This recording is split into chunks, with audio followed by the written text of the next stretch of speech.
friends, welcome back to my YouTube channel Helping Hand. In this video, we are covering our unit number 3 indices of chapter number 1. Let's start with me. Let's start our exercise 1C. Question number first is 4x की power minus 1/4 is expressed as. तो मैंने आपको identity पढ़वाई थी date अगर किसी term की power negative है तो हम क्या करेंगे, उससे रेसिप्रोकल कर देंगे. तो हमारा क्या हो जाएगा 4/x की पावर 1/4. यहाँ पे जो हमारा 4 है वो हमारी डिवाइड में नहीं जाएगा बिकॉज 4 यहाँ पे कांस्टेंट है. जो नेगेटिव पावर है वो x की है तो सिर्फ x हमारा अपॉन में जाएगा, which is option number C. Question number second is the value of a to the power 1/3.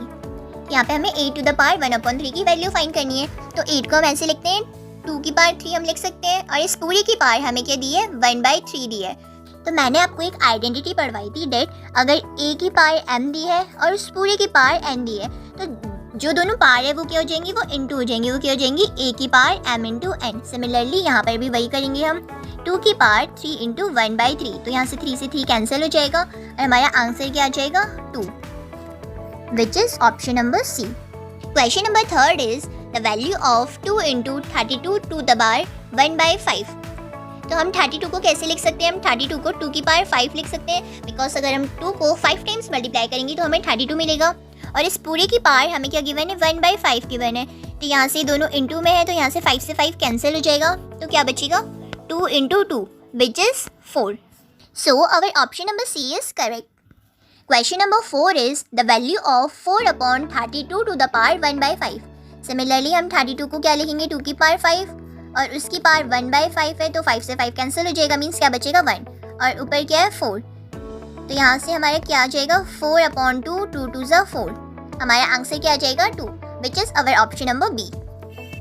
Question number 5 is the value of 8/27 to the power 1/3. यहाँ पे क्या हमारी दोनों की पावर 1/3 गिवन है तो हम 8 को लिख सकते हैं 2 की पावर 3 और 27 को लिख सकते हैं 3 की पावर 3 और इसकी वोल पावर क्या दी है 1/3. तो हमने आइडेंटिटी पढ़ी थी अगर हमें गिवन है a/b की पावर n तो क्या हो जाएगा, ये जो पावर है ये दोनों में सेपरेट हो सकती है, यानी हम इसको ऐसे लिख सकते हैं a की पावर n b की पावर n. तो यहाँ पे भी हम क्या करेंगे, जो हमारी पावर दी है वो दोनों में अलग से सेपरेट कर लेंगे, मीन्स क्या हो जाएगा 2 की पावर 3 इंटू 1/3 और नीचे 3 की पावर 3 इंटू 1/3. 3 से 3 कैंसिल, 3 से 3 कैंसिल, हमारा क्या बच जाएगा 2/3 हमारा बच जाएगा. Is our answer option number A. Question number 6 is the value of 2 into 256 to the power minus 1/8. यहाँ पे किसकी पावर नेगेटिव में, सिर्फ 256 की पावर नेगेटिव में तो वो रेसिप्रोकल हो जाएगा. तो क्या हो जाएगा हमारा 2/256 to the power 1/8. तो 256 को हम कैसे लिख सकते हैं, 2 की पावर 8 हम लिख सकते हैं तो ये हो जाएगा 2 की पावर 8 और इसकी पावर 1/8. 8 से 8 कैंसिल हो जाएगा तो नीचे हमारे डेनोमिनेटर वाली टर्म में क्या बच जाएगा 2, न्यूमरेटर में भी 2 बचा है तो 2 से 2 कैंसिल हो जाएगा तो हमारा आंसर क्या आ जाएगा 1, which is option number A. Question number 7 is हमें गिवन है 2 की power half into 4 to the power 3/4 is equal to, किसके इक्वल होगा, तो हम 4 को लिख सकते हैं 2 की पावर 2 मीन्स 2/1/2 इंटू 2 की पावर 2 इंटू 3/4. यहाँ से 2 से 4 कैंसिल हो जाएगा 2 टू द 4. यहाँ पे क्या हमारी जो बेस है वो सेम है तो हम अपनी जो पावर है उनको ऐड कर सकते हैं बिकॉज बीच में क्या मल्टीप्लाई है तो ये क्या हो जाएगा 2 की पावर 1/2 प्लस 3/2. यहाँ से क्या आ जाएगा 2 की पावर 4/2 एंड 2 से 4 कैंसिल हो जाएगा 2 2 जा 4. तो यहाँ पे क्या बच जाएगा 2 की पावर 2 विच इज 4. तो हमारे ऑप्शन गिवन है ये एक फ्रैक्शन आंसर जो हमारा फ्रैक्शन आ रहा है कि पॉजिटिव इंटीजर है, third option is negative integer है, ये नन ऑफ दीज है. ये हमारा आंसर क्या आ रहा है 4, वो क्या है एक पॉजिटिव इंटीजर है. So our option number B is correct. Question number 8 is 81x to the power 4 upon y to the power minus 8 whole to the power 1/4. हम 81 को कैसे लिख सकते हैं, हम 81 को 3 टू द पावर 4 लिख सकते हैं तो 3 to the power 4 into x to the power 4 यानी 3 और x दोनों की पावर क्या है 4 है और अपॉन में y की पावर क्या है -8 है और वोल टू द पावर हमें दी हुई है 1/4. यहाँ से हम जो 1/4 पावर है वो दोनों में अलग अलग डिस्ट्रीब्यूट कर सकते हैं. तो अगर 3x टू द पावर 4 के साथ हम इंटू करेंगे 1 टू द पावर 4 तो क्या होगा 4 से 4 कैंसिल हो जाएगा तो यहाँ क्या बच जाएगा 3 की पावर x बच जाएगा. सिमिलरली इसके साथ अगर पावर डिस्ट्रीब्यूट होगी तो 4 2 ज़ा 8 तो यहाँ पे हमारा क्या बच जाएगा 3x अपॉन y की पावर -2. तो मैंने आपको बताया अगर किसी भी टर्म की पावर नेगेटिव में होगी तो क्या हो जाएगा, रेसिप्रोकल हो जाएगा। तो जो y है वो क्या चला जाएगा, न्यूमरेटर में चला जाएगा, तो हो जाएगा 3x y to the power 2। हमारा आंसर आ जाएगा 3x y square, which is our option number D, none of these. Question number 9 is x to the power a minus b into x to the power b minus c into x to the power c minus a। तो यहाँ पे हमारे base सबके same है और बीच में multiplication लगा है, तो हम सबकी पावर को क्या कर देंगे, ऐड कर देंगे। तो क्या हो जाएगा, x की power a minus B plus b minus C plus c minus a, minus a plus a cancel, minus b plus b cancel, minus c plus c cancel. तो यहाँ क्या बच जाएगा, हमारा x की पावर 0 बचेगा। तो किसी भी टर्म की पावर अगर 0 है तो वो किसके इक्वल होगा, 1 के इक्वल होगा, which is our option number B. Question number 10 is the value of 2p square q cube upon 3xy whole to the power 0 where pqxy not equal to 0। ये किसके इक्वल होगा, हमें इसकी वैल्यू बतानी है। देखने में कितना मतलब डिफिकल्ट सा क्वेश्चन लग रहा है ना, बट बहुत ही सिंपल है। क्यों, क्योंकि हमें वोल टू द पावर के दिए 0 और मैंने आपको आइडेंटिटी पढ़वाई थी डेट अगर किसी भी टर्म की पावर 0 है तो वो किसके इक्वल होगा, 1 के equal, which is our option number C. Question number 11 is 3 to the power 3 whole to the power 2 into 4 square की पावर 3 इंटू 5 क्यूब की power 2 divided by 3 square to the power 3 into 4 cube to the power 2 into 5 square to the power 3। तो हमें इसे solve करना है। तो यहाँ पे हम जो क्या पावर जो है उनको मल्टीप्लाई कर लेंगे, वो क्या हो जाएगा, 3 की पावर 6 इंटू 4 की पावर भी 6 इंटू 5 की पावर 6 डिवाइडेड बाय 3 की पावर 6 इंटू 4 की पावर 6 इंटू 5 की पावर 6। यहाँ से 5 की पावर 6 से 5 की पावर 6 कैंसिल, 4 की पावर 6 से 4 की पावर 6 कैंसिल, 3 की पावर 6 से 3 की पावर 6 कैंसिल। यहाँ पे क्या जाएगा, 1, which is our option number D. Question number 12 is which is true. यहाँ पे हमें हमारे ऑप्शन चेक करने और बताने कौन सा ऑप्शन ट्रू है। तो हमें ऑप्शन नंबर ए क्या गिवन है, 2 की power 0 is greater than half to the power 0। तो मैंने आपको बताया अगर किसी भी टर्म की पावर 0 की तो किसके इक्वल होगा, 1 के इक्वल होगा। मीन्स ऑप्शन नंबर ए हमें बोल रहा है कि 1 जो है वो ग्रेटर देन 1 है। कैसे होता है, नहीं तो मतलब हमारा ऑप्शन नंबर ए करेक्ट नहीं है। ऑप्शन नंबर बी हमें गिवन है 2 की पावर 0 और हाफ टू द पावर 0। तो 2 की पावर 0 1 और half to the power 0 is also 1। तो हमारी सेकंड ऑप्शन क्या बता रहा है कि 1 जो है वो लेस देन है 1। क्या तो ऐसा होता है कि 1 जो है खुद ही से छोटा होता है, नहीं। मीन्स हमारा ऑप्शन नंबर बी भी इनकरेक्ट है। Option number C is 2 to the power 0 equal to half to the power 0। 2 to the power 0 is 1 and half to the power 0 is 1। 1 equal होता है 1 के, हाँ बिल्कुल। तो मतलब हमारा ऑप्शन नंबर सी क्या है, करेक्ट है। Question number 13 is if x to the power 1 by p equal to y to the power 1 by q equal to z to the power 1 by r and x y z is equal to 1, we have to find the value of p plus q plus r। तो अगर हमें किसी भी question में कुछ इस type का दिया है कि सब एक दूसरे के इक्वल हमें दिए हुए हैं, तो हम क्या करेंगे, हम सिंपल सा लॉजिक लगाएंगे, सारी टर्म्स को एक कांस्टेंट के इक्वल पुट करेंगे। Let suppose the constant is k, तो हम सारी टर्म्स को k के इक्वल पुट करेंगे। तो यहाँ पे क्या है, ये हो जाएगा x की power 1 by p equal to k है। तो जो ये p है ये हमारी राइट हैंड साइड चले जाएगा, वो क्या हो जाएगा, k की पावर p। सिमिलरली y की पावर y क्या हो जाएगा, y इक्वल टू k की power q, z equal to k की पावर r। और हमें गिवन है कि x y z 1 के इक्वल है, तो हम इस वाली इक्वेशन में अपने x y z की वैल्यू पुट कर सकते हैं। तो हम वैल्यू पुट करेंगे x y z equal to 1 में। तो यहाँ पे क्या है, x इज k की power p, y is k की power q and z is k की पावर r। तो यहाँ पे क्या है, जो हमारी बेसिस है वो सेम है, k एंड k। तो हमारी जो पावर है वो क्या हो जाएंगी, ऐड हो जाएंगी। मीन्स k की power p plus q plus r। 1 मैंने आपको आइडेंटिटी पढ़वाई है डेट किसी भी टर्म अगर किसी भी टर्म की पावर 0 है, लेट सपोज a की पावर 0, तो किसके इक्वल होता है, 1 के इक्वल होता है। तो हम 1 को लिख सकते हैं k to the power 0 so that हम क्या कर सके, क्योंकि हमें वैल्यू किसकी फाइंड करनी है, हमें p plus q plus r की वैल्यू फाइंड करनी है। तो अगर हम बेसिस सेम कर देते हैं तो हम उसकी पावर को इक्वल पुट कर सकते हैं। ये हमने आइडेंटिटी पढ़ी थी। तो यहाँ पे हम 1 को लिख सकते हैं k टू द पावर 0, क्योंकि k टू द पावर 0 क्या होगा, किसी भी टर्म की पावर अगर 0 है तो वो 1 के इक्वल होता है। तो हम लिख सकते हैं 1 को k टू द पावर 0। यहाँ से हम इक्वेट कर देंगे, क्योंकि हमारे बेसिस सेम हो गए। तो हम क्या कह सकते हैं, हमारी जो पावर है वो इक्वल होंगी। Means p plus q plus r is equal to 0, which is our option number B. Question number 14 is the value of y to the power a minus b into y to the power b minus c into y to the power c minus a into y to the power minus a minus b इसकी हमें value find करनी है। यहाँ पे हम देख रहे हैं कि जो हमारे बेसिस है वो सबके सेम है और बीच में क्या मल्टीप्लिकेशन है, मीन्स जो हमारी पार है वो क्या हो जाएंगी, ऐड हो जाएंगी।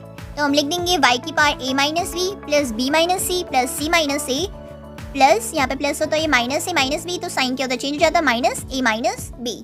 तो यहाँ से हमारे a से minus a cancel, minus b से plus b cancel, minus c से प्लस c कैंसिल। यहाँ पे क्या बच गया, माइनस a माइनस b। तो हम माइनस a माइनस b में से माइनस कॉमन ले सकते हैं बाहर, वो क्या हो जाएगा y to the power minus a plus b। तो अगर हमारी किसी भी टर्म की पावर नेगेटिव है तो हम क्या करेंगे, उसे रेसिप्रोकल कर देते हैं। तो ये क्या हो जाएगा, 1/y to the power a plus b, which is our option number D. Question number 15 is the true option is, means यहाँ पे हमें हमारे ऑप्शंस चेक करने और बताना है कि कौन सा ऑप्शन ट्रू है। तो हमारा जो ऑप्शन नंबर ए है वो क्या गिवन है, x की पावर 2/3 हमारे इक्वल है x स्क्वायर क्यूब के। तो मैंने आपको आइडेंटिटी पढ़वाई है, अगर कुछ ऐसा गिवन है तो हम इसको कैसे लिख सकते हैं, x की पावर 2/3। तो यहाँ पे हम देख रहे हैं कि हमारी लेफ्ट हैंड साइड हमारी राइट हैंड साइड के इक्वल है, तो मतलब हमारा ऑप्शन नंबर ए करेक्ट है। Question number 16 is the simplified value of this term, हमें इस टर्म की सिंप्लीफाइड वैल्यू फाइंड करनी है। तो यहाँ पे क्या हमारी जो कुछ टर्म है उनकी पावर क्या नेगेटिव है, तो अगर किसी भी टर्म की पावर नेगेटिव होती है तो हमें क्या कर देना होता है, उससे रेसिप्रोकल कर देना होता है। तो हम इसको सिंप्लीफाइड वे में ऐसे लिखेंगे डेट 16 x की पावर नेगेटिव है तो उसको हम डेनोमिनेटर में लेके चले जाते हैं, देन y स्क्वायर इंटू 8 की पावर भी नेगेटिव है तो वो भी हमारा डेनोमिनेटर में आ जाएगा, into X cube into Y to the power -2, उसकी भी पावर नेगेटिव है तो वो भी डेनोमिनेटर में आ जाएगा। तो यहाँ से हमारा एक्स क्यूब से एक्स क्यूब कैंसिल हो जाएगा, वाई स्क्वायर से वाई स्क्वायर कैंसिल हो जाएगा, and 8 2 16। So our correct answer is 2, which is our option number C. Question number 17 is the value of 8/27 to the power -1/3, 32/243 to the power -1/5। तो सबसे पहले हमें क्या करना है, हमारी टर्म जो हमारी पावर्स है वो नेगेटिव में है, तो हमें क्या कर देना है, जो हमारी अंदर वाली टर्म्स है उनको रेसिप्रोकल कर देना है। सो 8/27 क्या हो जाएगा, 27/8, और 32/243 भी हमारा क्या हो जाएगा, 243/32।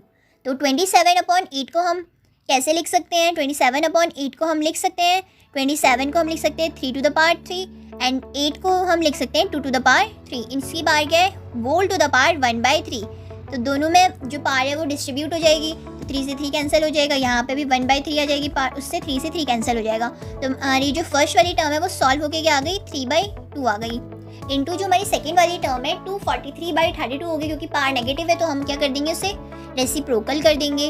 तो 243 क्या होगी, हम 243 को 3 टू द पावर 5 लिख सकते हैं, और 32 को 2 टू द पावर 5 लिख सकते हैं। वोल टू द पावर क्या गिवन है, 1/5, तो डिस्ट्रीब्यूट हो जाएगी पावर, तो 5 से 5 कैंसिल हो जाएगा। तो एट लास्ट हमारा क्या बचेगा, एट लास्ट हमारा बचेगा 3/2 into 3/2, which is 3 3 is 9, 2 2 is 4।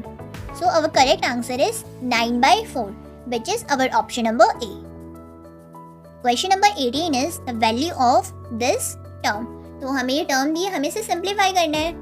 तो यहाँ पे हमें क्या दिया, x प्लस Y to the power 2/3 into X minus Y to the power 2/3 upon में x प्लस Y to the power half into X minus Y to the power 3/2। तो अगर हम इन दोनों को एक साथ सॉल्व करें तो यहाँ से कैंसिल हो सकता है, क्योंकि जो हमारे बेसिस है वो सेम है, तो जो पावर है वो क्या हो जाएंगी, सब्ट्रैक्ट हो जाएंगी। सिमिलरली हम इन दोनों को भी एक साथ सॉल्व करें तो हमारे क्या बेसिस सेम है, तो पावर सब्ट्रैक्ट हो जाएंगी, तो वो क्या होगा, ईजी वे होगा थोड़ा। तो दोनों को हम एक साथ कर देते हैं। तो x प्लस वाई की पावर क्या हम लिख सकते हैं, 2/3 माइनस 1/2, ये और ये सब्ट्रैक्ट हो जाएंगे आपस में, और x माइनस वाई की पावर 2/3 माइनस 3/2। फिर हम एलसीएम फाइंड करेंगे, 2/3 माइनस 1/2 सॉल्व करके क्या आएगा, 1/6, एंड 2/3 माइनस 3/2 क्या आएगा, 0। तो किसी भी टर्म की पावर अगर 0 होती है तो मैंने आपको बताया हुआ है वो टर्म क्या हो जाएगी, 1 के इक्वल हो जाएगी। तो x प्लस Y to the power 1/6 into 1 करेंगे तो वो सेम वही टर्म आ जाएगी। तो यहाँ से हमारा क्या बच जाएगा, x प्लस Y to the power 1/6 whole to the power 6, तो 66 कैंसिल हो जाएगा और x प्लस वाई हमारा आंसर आ जाएगा, which is our option number C. Question number 19 is simplified value of 125 to the power 2/3 into √25 into 5 cube √3 into 5 की power 1/2। तो हमें क्वेश्चन में क्या सारी वैल्यूज लगभग 5 में दी हुई है, तो हम 125 को भी 5 में कन्वर्ट कर सकते हैं, एंड 25 को भी हम 5 में कन्वर्ट कर सकते हैं। तो 125 को हम क्या लिख देंगे, 5 की पावर 3, और वोल टू द पावर हमें गिवन है 2/3। 25 को हम 5 का स्क्वायर लिख सकते हैं, और ये क्या दिया है, हमारे स्क्वायर रूट दिया है, स्क्वायर रूट को हम 1/2 पावर लिख सकते हैं। एंड थर्ड हमें दिया है 5 क्यूब का क्यूब रूट हमें फाइंड करना है, तो क्यूब रूट को हम 1/3 लिख सकते हैं एंड 5 की पावर हाफ। तो यहाँ पे हम देख रहे हैं तो हमारे बेसिस हैं वो सारे सेम हो गए हैं। यहाँ पे क्या हो जाएगा, 3 से 3 कैंसिल हो जाएगा तो ये 5 स्क्वायर बच जाएगा।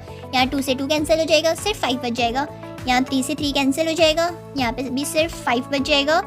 सॉरी, ये मैंने ये वाली टर्म पहले लिख दी है, देन ये वाली टर्म है, यहाँ पे 5 बच जाएगा। तो यहाँ पे हमारे बेसिस सबके सेम हो गए, तो हम क्या करेंगे, पावर सबकी ऐड कर देंगे। इस वाले 5 की पावर क्या है, 2, इस वाले 5 की पावर 1, इसकी पावर हाफ प्लस 1। तो इसको सॉल्व करके क्या आ जाएगा, 5 की power 9/2, which is our option number D means none of these. Question number 20 is, यहाँ पे हमें एक टर्म दी है बड़ी सी, उसे हमें सॉल्व करना है और बताना है कि वो फ्रैक्शन है, इंटीजर है, कि उसका आंसर सॉल्व करके 1 आएगा। तो यहाँ पे हम देख सकते हैं कि जो सारी टर्म्स दी है वो सभी 2 के फैक्टर हैं। तो हम सबकी वैल्यू को क्या हम बेस सेम कर लेते हैं, सबकी पावर 2 में चेंज कर देते हैं। तो फर्स्ट तो हमारे 2 की पावर 1/2 ही है। 4 को हम लिख सकते हैं 2 स्क्वायर की पावर 3/4, 8 को हम लिख सकते हैं 2 क्यूब, 16 को हम लिख सकते हैं 2 की पावर 4 एंड 32 को हम लिख सकते हैं 2 की पावर 5। अब जो भी इनकी पावर, ऑलरेडी इनकी पावर कुछ पावर गिवन है तो उनसे जो भी कैंसिल हो रहा है वो कट कर लेते हैं। यहाँ से 2 2 4 हो जाएगा, यहाँ से 3 2 6 कट जा रहा है, यहाँ से 4 2 8 आ जा रहा है, यहाँ पे 5 2 10 आ जा रहा है। तो यहाँ पे अंदर के बच्चे, यहाँ पे सबके बेसिस क्या है, हमारे बेसिस सेम हो गए, तो हम पावर क्या कर सकते हैं, ऐड कर सकते हैं। तो 2 टू द पावर, ये हाफ इसकी पावर क्या बची 3/2, थर्ड वन की पावर बची 5/2, इसकी बची 7/2 और इस वाले की 9/2 and whole to the power 4 and complete की पावर हमें और क्या गिवन है 3/25। तो इस टर्म को हम सॉल्व करेंगे तो वो क्या आ जाएगी 25/2 आ जाएगी। 25/2 की पावर क्या है 4, तो यहाँ से 2 से 4 कैंसिल हो सकता है, 2 2 4, यहाँ पे क्या आ जाएगा 25 2 50, 2 की power 50 whole to the power 3/25। यहाँ से 25 से 50 कैंसिल हो गया 2 टाइम्स, तो मतलब यहाँ पे क्या आ जाएगा 2 की पावर 2 × 3 6 मीन्स 2 की पावर 6। वो क्या हमारा एक इंटीजर है, 2 की पावर 6 क्या होगा 64, which is an integer. So our option number B is correct. If you like this video, please like and subscribe our channel for more videos. Thank you.